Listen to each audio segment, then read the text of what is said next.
Hi guys, at magluto tayo ng ulam natin ngayon guys. Nilagang bone pork ulit. Pero yung gulay niya iba naman, repolyo at saka patatas ang ating ilalagay. Nung una nagluto ako ng nilagang baboy, nilagay ko doon ay yung pichay. Ngayon naman ay repolyo at saka patatas ang ilalagay natin. Para may sabaw tayo guys. So yan, see you later. So yan, maglagay na tayo ng tubig guys. Panglaga natin. 1, 2,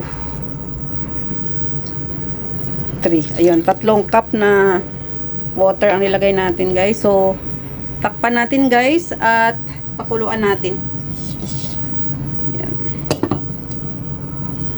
Ayan na guys, ang ating nilagang bone pork. So, ayan ang patatas. Nalagay ko na guys. So, malambot na ito guys. Hindi ko na videohan kanina paglagay. Ayan. So, ayan, lambot na. So, ito, yung repolyo ilagay na natin guys. Kakalagay ko lang yung isang slice. Ayan. Para ready na ang ating nilagang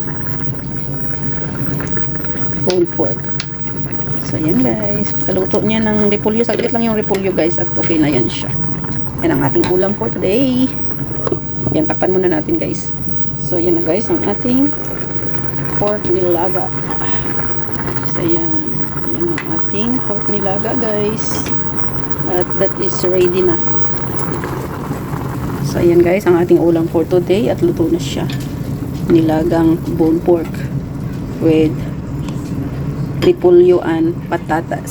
Ayan.